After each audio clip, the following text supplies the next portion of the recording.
오늘의 성경 말씀은 열왕기상 22장 1절에서 7절까지입니다. 금방 읽어주신 대로 제목은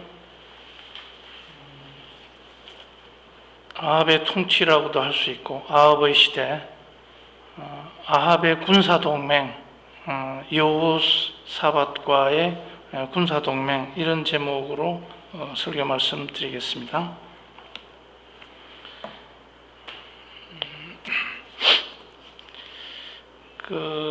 아합이라는 사람은 이스라엘의 왕정 시대에 제7대 왕입니다. 오므리어 왕조를 이어받은 그런 사람인데, 연대로 말하면은 BC 870년대 정도 됩니다. 솔로몬이 930년도 이렇게 죽고 나서 약 60년이 지난 그때의 지금부터는 한 2800년도 그런 전의 이야기가 되겠습니다. 우리나라로 말하면 고조선 당군 임금이 통치하던 시대고, 주나라 때, 중국의 주나라 때 이야기가 되겠습니다. 그런데도 그렇게 상당히 오래전의 이야기인데도 보면 하나님의 나라가 통치되는 그런, 남북이 비록 분열되었지만은 북이스라엘의 왕, 7대 왕, 이 사람이 이스라엘을 통치하면서 바알의 우상의 나라로 만들어놓은 그런 장본인이 됐습니다. 이방 왕비인 이세벨을 맞이해가지고 악명을 떨친 그런 왕조가 되겠습니다. 시돈 지방에 두로와 시돈 지방의 시돈의 왕이었던 엣바알의 딸 이세벨과 결혼을 해서 바알의 신전을 이스라엘의 수도에 세우고, 이런 우상 숭배 정책이 극에 달했다. 아내 이세벨의 한 배후 조종이 굉장히 역할을 많이 했다. 배후 조종을 많이 했다. 이것을 볼 때 우리가 살아가면서 한 가정에서도 여자가 얼마나 중요한 역할을 차지하는가 하는 것을 알 수가 있겠습니다. 근데 열왕기를 전체적으로 보면 다윗 왕의 이야기, 솔로몬, 르호보암, 여로보암, 그리고 예언자 엘리야가 나와서 활동을 했습니다. 근데 엘리야가 이 아합에 대해서 권력 남용의 그런 인물은 결국 하나님의 심판을 받는다고 하는 그런 경고를 하게 됩니다.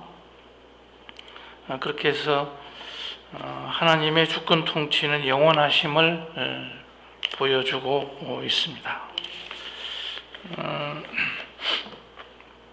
그래서 열왕기는 포로기 초기 BC 한 600년 경에 에레미야 선지자가 기록했는데, 기록 동기는 하나님 능력을 이제 의심하는 그런 사람들이 포로로 끌려가서 이제 하나님이 안 계시는 거 아닌가, 그런 걸 회의할 때 포로기 백성들에게 희망을 주는 그런 메시지가 되겠습니다. 우리가 하나님을 떠났기 때문에 포로 생활을 맞이했다. 회당에서 서기관을 통해 말씀을 가르치고 말씀을 낭독하면서 부흥을 위해서 제자리로 돌아가야 된다, 이런 메시지를 보내기 위해서 이렇게 기록했다, 이렇게 볼 수가 있겠고, 그래서 열왕기에는 진정한 평화를 가져다 줄 왕은 없을까, 이런 메시지가 그 안에 숨어 있었고, 그 이면에는 또 예수 그리스도를 대망하는 그런 메시지가 들어있었다 하는 것입니다. 아합의 오늘의 주인공은 아합인데요. 이 왕의 세 가지 잘못한 점이 있습니다. 크게 봐서 이세벨과 결혼했다는 거, 이방의 여인 이세벨과 정략적으로 결혼을 했다는 거, 그 다음에 나봇의 포도원을 강탈했습니다. 그래서 나봇을 죽이게 하고 이런 것들, 그 다음에 또 하나는 아람 왕 베나닷을 2차 전쟁 때 생포를 했습니다마는 그 하나님의 말씀을 듣지 않고 살려주게 됩니다. 그러자 나중에 3차 전쟁에서 오히려 역공을 당해서 자기가 죽게 되는 이런 스토리가 나와 있습니다. 그래서 이러한 아합의 죄를 따르는 아합의 이런 모든 행위는, 정치는 초대왕, 분열왕국의 초대왕이라고 할 수 있는 여로보암의 죄를 따르는 것이었다. 그리고 아합은 역대 왕들 중에서도 전무후무한 그런 우상 숭배의 극치를 이룬 사악한 인물이 됐다, 이런 이야기가 되겠습니다. 근데 아합은 정권 유지를 위해서 결혼 동맹이라든지 이런 것을 할 수밖에 없었다. 굉장히 북이스라엘을 부강하게 하기 위해서 자기의 부인마저도 이 시돈 지방의 유력한 그 집안의 여자를 데려오고, 또 이스라엘을 북국 강병으로 이끌기 위해서 남유다의 여호사밧 왕, 남유다의 의로운 왕이라고 할 수 있는 여호사밧 왕과 결혼 동맹을 맺었습니다. 무슨 얘기냐면은 이 아합 왕과 이세벨 사이에서 난 이 자기 딸 아달랴를 여호사밧의 아들인 여호람과 결혼을 시켜서 아주 공고한 남북 간의 결혼 동맹으로 든든하게 북에 있는 아람, 지금의 시리아인데 아람 왕의 침공에 대비했고, 또 그 위에는 아수르가 굉장히 강성해져 가고 있었습니다. 그래서 아람이 자꾸 밑으로 내려오는 것을 막기 위해서 이렇게 남유다와 친한 관계를 맺었다. 이런 것은 어떻게 보면 나라를 지키기 위해서 굉장히 잘한 정책이 아닌가 하는데, 그런데 이세벨 왕비를 맞아가지고 바알과 아세라 산당을 짓고 우상 숭배를 한 그것 때문에 하나님이 나쁜 왕이다, 악한 왕이다, 나쁜 길로 간 사람이다, 이렇게 해서 결국은 그 이후에 이 아합 가문을 완전히 망하게 만들어 버립니다. 그런데 이 아합이라는 사람은 그렇게 그 밑에는 오바댜라는 사람이 또 있었습니다. 오바댜 국내 대신이 있었습니다. 대신이 열왕기상 18장 1절에서 14절까지 잘 나오는데, 이 아합의 악한 통치 아래서 이 고결한 성품을 가진 이런 공직자가 있었다는 겁니다. 그 사람은 어떤 일을 했냐면은 그 선지자가 거의 활동하기가 힘들어요. 그러니까 북이스라엘은 지금 오늘날 우리로 말하면은 북한의 김정은 밑에서 지하 교회를 하고 있는 그런 사람들이 많이 있는데 그 당시에 아합 통치 아래에서는 그런 살벌한 그런 통치 아래에서 목사들이라고 할 수 있는 이 선지자들이 활동하기가 굉장히 어려운 그런 상황이었는데 그래서 그 엘리야도 이 암몬 지방의 그 요단강 동편에 그 그리시네가에서 하나님이 숨겨뒀습니다. 까마귀가 먹을 것을 물어다 주게 하고 그리고 나중에 때가 돼서 아합으로 가게 합니다. 아합한테 가게 해서 하나님의 말씀을 전하게 됩니다. 그런데 이 국내에서는 어땠냐면은 이 오바댜라는 사람이 그 선지자 100명을 50명씩 두 곳에 숨겨두고 그 하나님의 말씀을 준비하게 했던 겁니다. 이런 목숨을 걸고 했던 이런 의로운 인물이 있었다. 오늘날 우리나라로 말하면 현재 윤석열 검찰총장과 최재형 감사원장 이런 사람에 비유할 수 있는 그 바른 목소리를 내고 있는 그런 사람이었습니다. 그래서 우리 한국에도 이러한 바알에 무릎 꿇지 않고 하나님만 섬기는 의인들이 많이 있을 것이기 때문에 성도들은 낙심치 말고 뚜벅뚜벅 앞길로 걸어가야 하겠습니다. 그 광화문에서 태극기를 들고 싸우는 사람도 있고 또 한국이 싫어서 이민 가는 사람도 있고 또 묵묵히 견뎌내며 하나님을 경외하고 자기 길을 걸어가는 이런 오바댜 같은 사람도 있을 것입니다. 그러면 엘리야와 오바댜를 비교를 한번 해보겠습니다.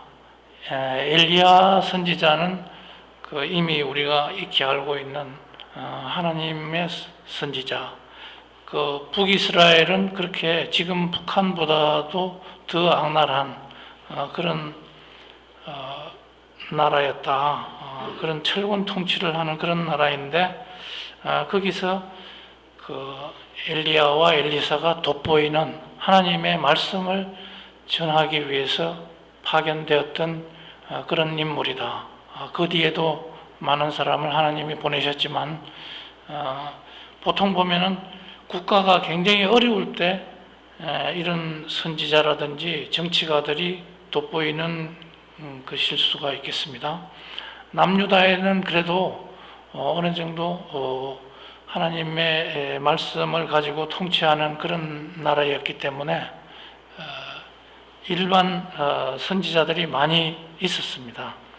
그래서 그 사람들은 그렇게 크게 성경에 이름이 안 나와 있는데 이 엘리야라는 사람은 굉장히 독보적으로 또 그 뒤에 엘리사라는 이런 선지자가 독보적으로 나타나는 이유는 그렇게 암담하고 정말 희망이 없던 그런 북이스라엘의 이런 그 선지자를 하나님이 파견해서 그 사람들에게 능력을 주었기 때문에 이런 사람들이 우리에게 오늘날도 귀감이 되고 우리에게 알려지고 있는 것이다 이렇게 보고 있습니다. 근데 말하자면 청와대 내에서 2인자로 활동하고 있는 그런 사람이라고 할 수 있는 이 오바댜 국내 대신은 알게 모르게 이렇게 아합과 이세벨 몰래 이렇게 선교사들을 잘 돌보고 있었다. 그래서 그 엘리야와 오바댜를 비교해 보면 오바댜는 오늘날 대형 교회의 목사님이라고 할 수 있지 않느냐. 여의도 순복음교회 조영기 목사님 같이 아주 큰 일을 했다, 그 당시에. 그런데 엘리야는 개척교회에 성도 하나 없는, 이름 없는 목사에 비유할 수가 있겠습니다. 그런데도 하나님이 파송을 해서 그 갈멜산에서 850명의 바알 아세라 그런 아세라 신을 숭배하는 그런 사람들과 대결해서 결국은 하나님의 이름을 드높였던 그런 선지자였다. 그래서 그 엘리야스가 훨씬 하나님 나라에서 큰 일을 담당하였다. 그래서 오늘날 우리에게도 잘 알려져 있는 그러한 성공한 선지자가 아닌가 하는 것입니다.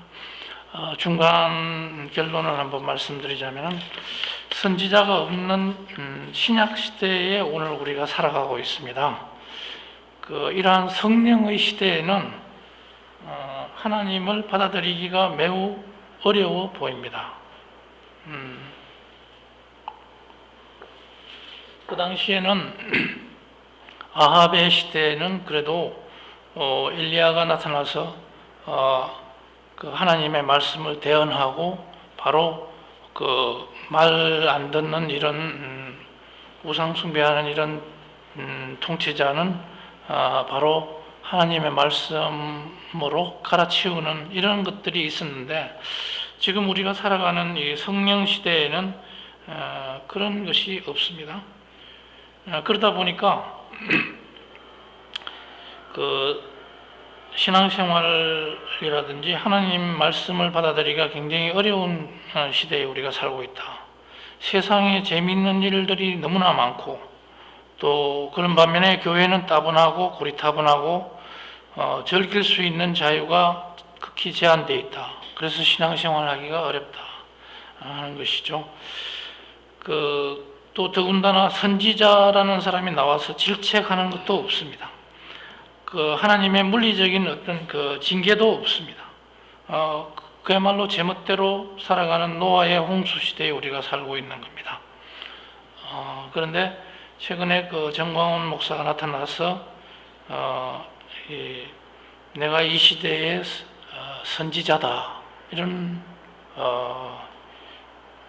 이야기를 하면서 하나님의 계시를 내가 받았다 하면서 강력한 메시지를 보내다가 구속되고 말았습니다.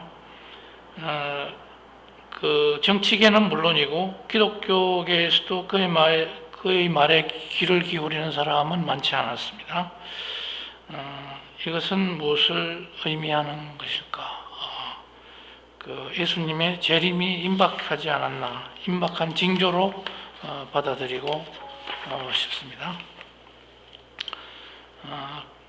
그 다음에 아합의 이러한 통치 때에는 이 아합이라는 사람이 부강병을 추구했던 사람입니다. 우리나라로 말하면은 고구려 시대 때 광개토 대왕이나 장수왕 이런 사람들처럼 그런 쪽으로 국가를 영토를 확장에 정신없고 또 국가를 부강하게 하는 그런 쪽으로 신경을 많이 썼습니다. 그렇지만은 도덕적으로 합당하지 않는, 그리고 사악하고 또 하나님께 하나님을 믿지 않고 우상 숭배하는 이런 왕이었기 때문에 나중에 하나님이 징계를 합니다. 그런 부강병을 도모하는 이런 왕이다 보니까 22년간의 통치 기간 중에 계속해서 전쟁을 하게 됩니다. 3차 전쟁까지 가는데 1차, 2차 전쟁에서는 하나님의 자비로우심으로 승리하게 됩니다. 그런데 2차 전쟁 때 이 베나닷 아람 왕을 살려주는 바람에 3차 전쟁 때 길르앗 라못이라는 곳에서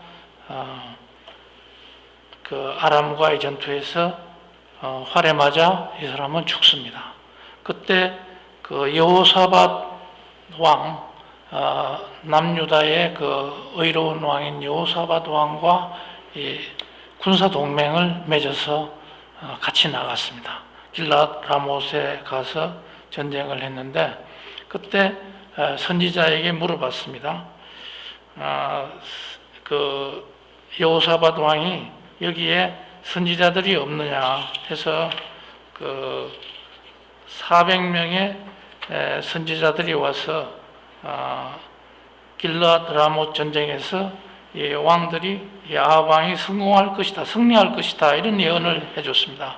그런데도 그거 말고 좀 더 조심하라는 그런 선지자 없나 했는데 미가야 선지자라는 사람이 숨어 있었습니다. 그 사람이 와서 얘기해 보라니까 왕이 그날 질 것이다, 죽임을 당할 것이다, 그런 비유의 말로 그렇게 말해 줍니다.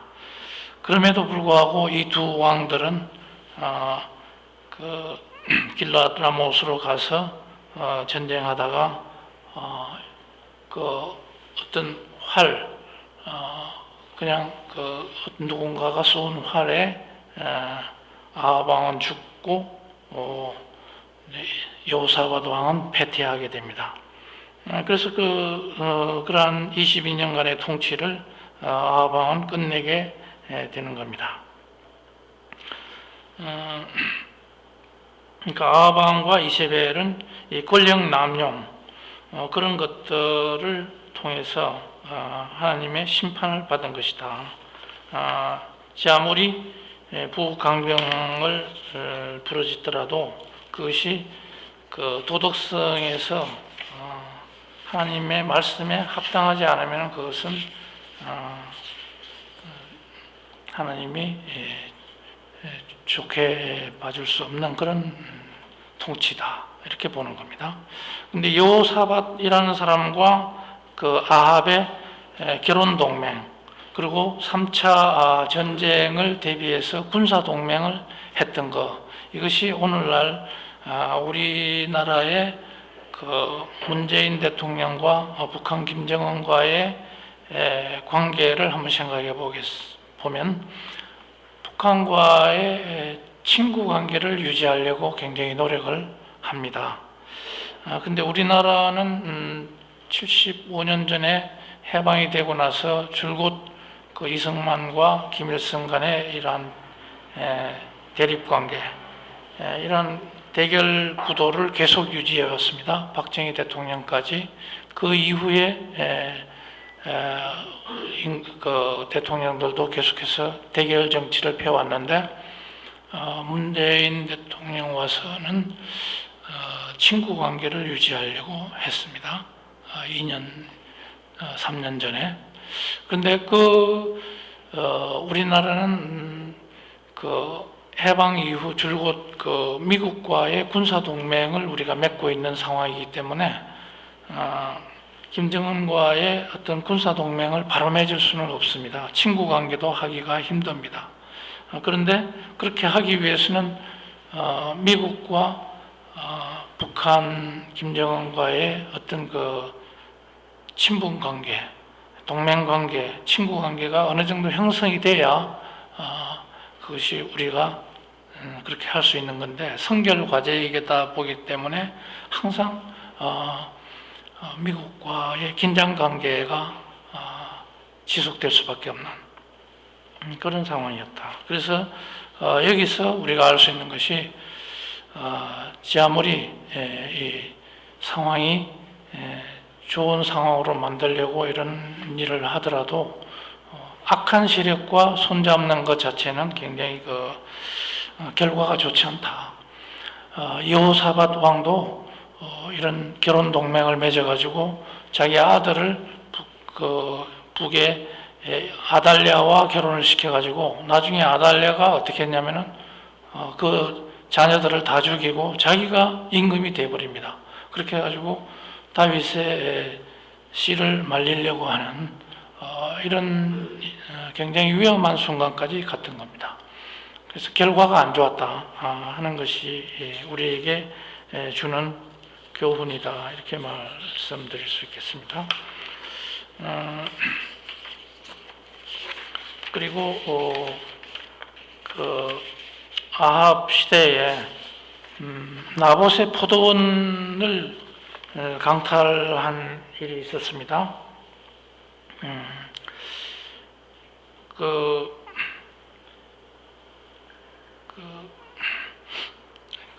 아합 왕이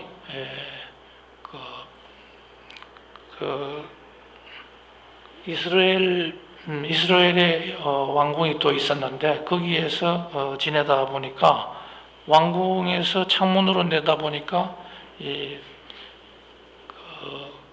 자기가 채소밭을 거기서 갖고 오고 싶었습니다. 전원주택을 지어서 거기서 채소밭을 가꾸면서 이렇게 한가로이 보내고 싶은 이런 생각이 들었는데 그 밭의 소유자가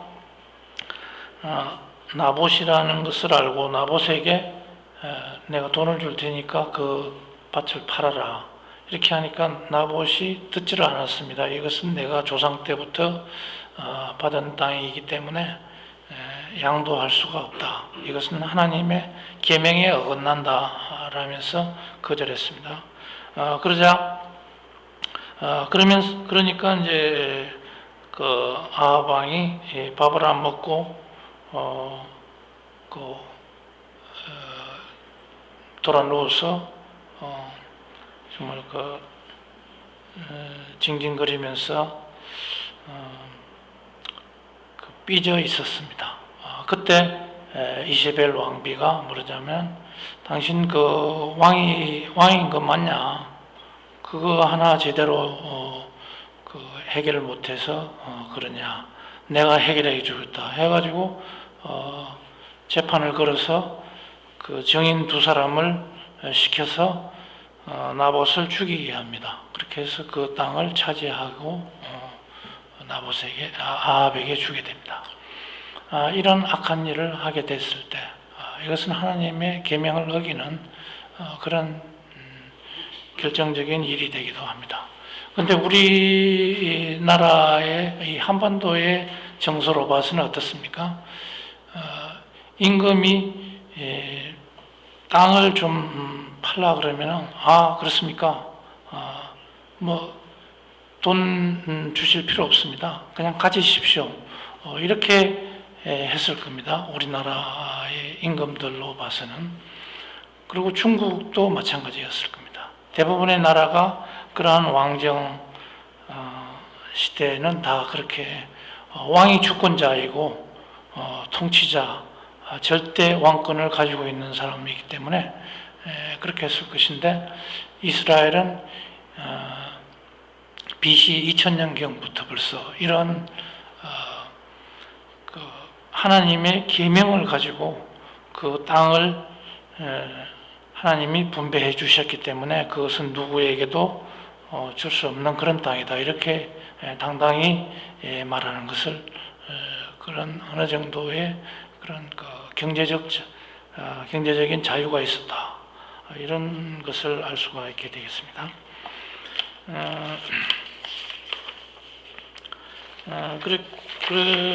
그러한 아합 왕은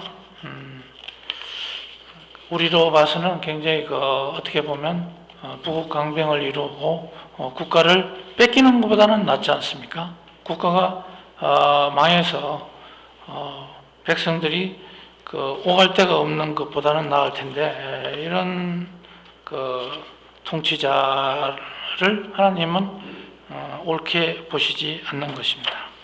이때 엘리야 선지자가 등장하게 됩니다.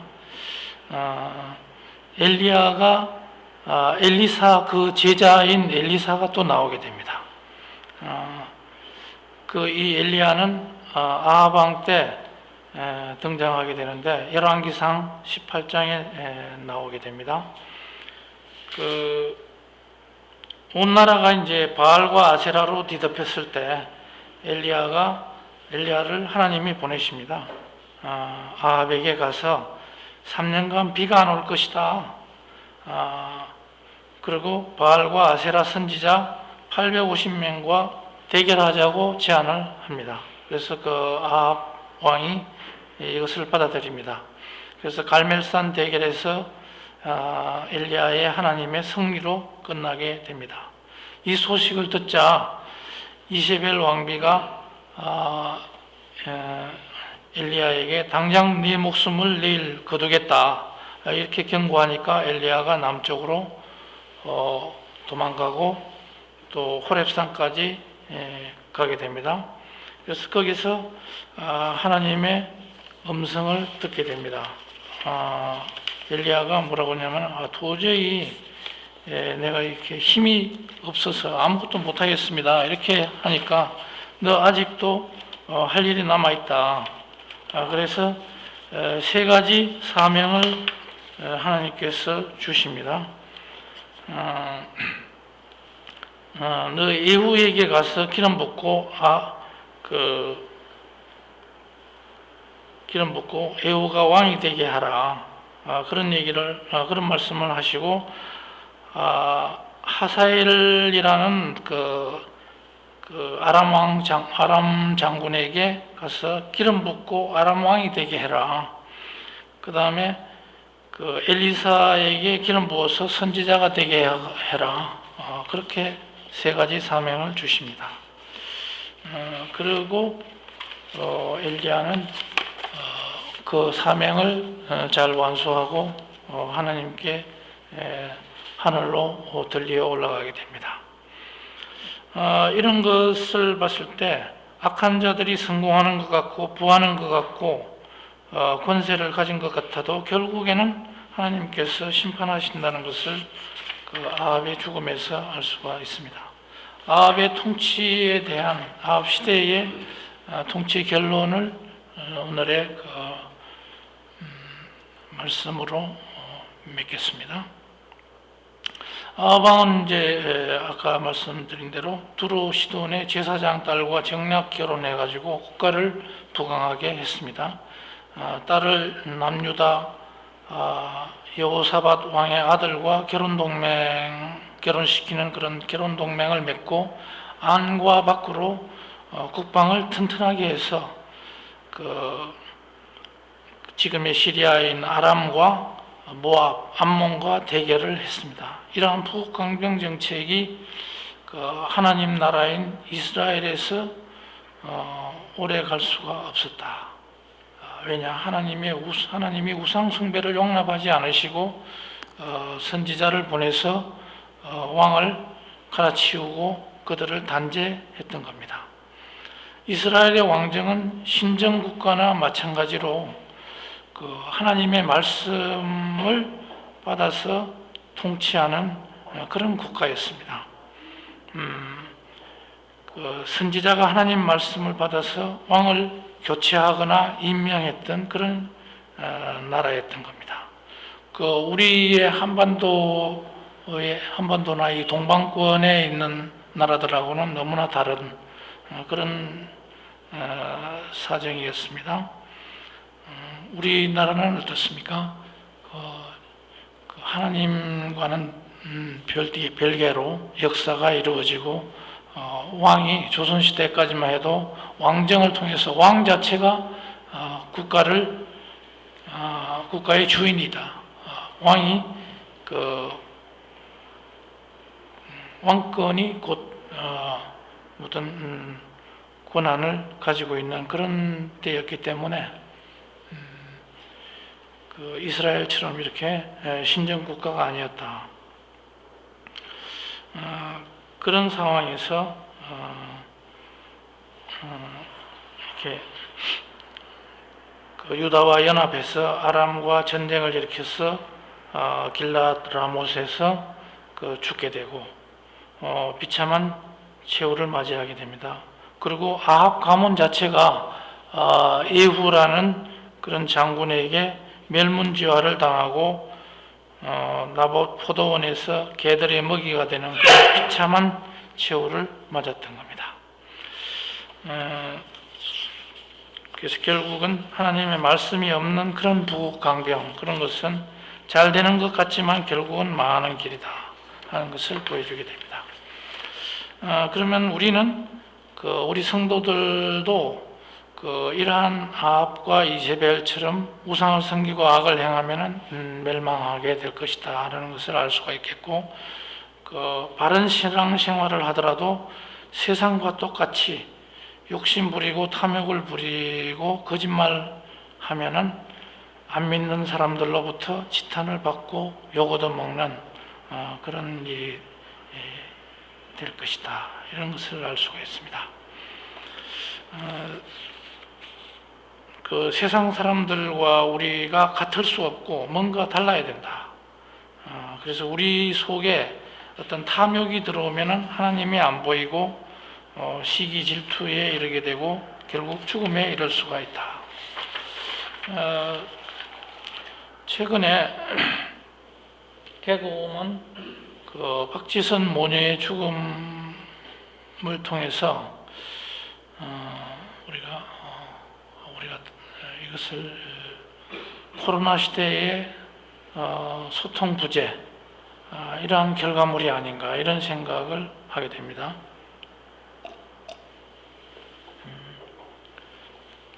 내용을 들여다보면 좀 다른 부분도 있는데, 다른 이유로 그런 일이 벌어졌다고 생각은 됩니다만, 전체적인 맥락은, 전반적인 상황은 코로나 때문에 교회가 일시적으로 봉쇄되고 또 교회 사랑의 공동체가 붕괴되는 그런 상황으로 가서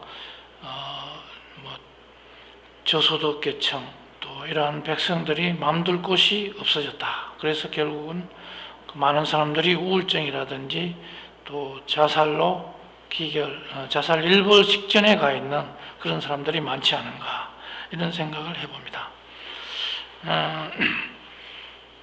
기독교는 보수 꼴통이다, 수구적인 기독교에 대해서는 반감을 많이 가지는 것 같습니다. 그거로 인해서 동성애를 합법화하고 또 양성평등을 주장을 하고 또 그래서 그것을 헌법에 반영을 하려고 한다든지 또 차별금지법을 통과시켜서 이러한 좌파적인 그런 방향으로 어떻게든지 나아가려고 합니다. 이것이 기독교가 너무 보수적으로 나가기 때문에 그런 일이 벌어진다, 이렇게 볼 수가 있겠습니다. 근데 이것이 코로나와 겹쳐가지고 교회를 더욱 압박하는 그런 일이 벌어지고 있습니다. 최저임금을 너무나 강하게 밀어붙이고 또 주 52시간 단축 근무를 강행하고 이런 것들로 인해서 자영업자들이 거의 몰락 상태에 빠지게 됐습니다. 그래서 돈이 안 돌고 그러다 보니까 중산층들이 붕괴되고 또 중산층 이하 자영업자들이 몰락하는 바람에 그분들이 대체로 교회에 기부금을 내고 하는 사람들인데 교회 기부금이 뚝 떨어지게 됩니다. 그래서 목사, 전도사, 사역자들이 설 곳이 줄어들었다. 이미 대형교회 부목사들이 대량으로 실직하는 이런 사태가 벌어지게 되고, 그래서 음지를 돌보는 교회의 복지 활동이 축소되고 저소득 서민층이 갈 곳을 잃고 방황하는 이런 일들이 지금 벌어지고 있습니다.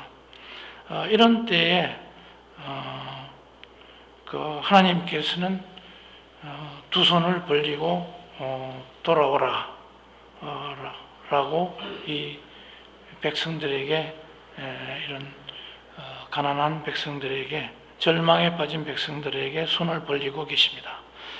아합의 시대를 청산해라.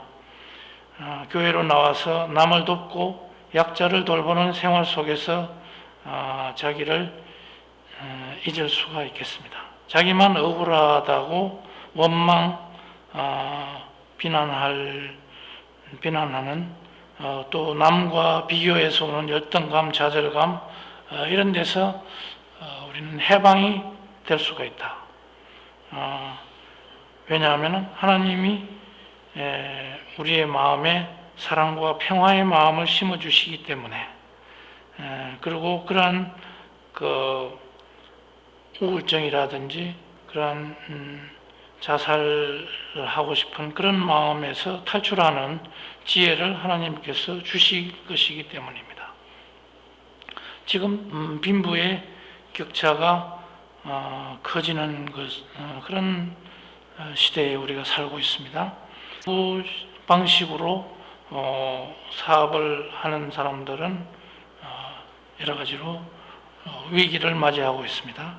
디지털 AI 방식으로 나가는 사람들은 점차 돈을 잘 벌고 이런 코로나 시대에도 돈을 잘 벌고 있습니다. 예를 들어서 네이버라든지 다음 카카오 이런 데서는 가만히 앉아서도 이런 컴퓨터 조작으로 큰 돈을 벌고 있습니다. 사업을 더 확충해서 나가고 있습니다. 그러다 보니까 경제가 더욱더 양극화 현상이 벌어지고 있는 이때입니다. 그래서 우리는 이러한 양극화 시대를 맞아서 하나님께 더 의지하고 교회에 나와서 하나님께 말씀을 붙들고 하나님께 살려달라고 우리가 부르짖어야 되겠습니다. 교회에 나온다고 해서 헌금을 강요하고 그런 것은 아니기 때문에 11조는 낼 필요가 없는 것이죠. 그렇지만 교회에 나와서 말씀을 붙들고 이런 어려운 시대에 우리가 살 길을 찾아야 된다 하는 것이 오늘의 결론이 되겠습니다. 기도하시겠습니다.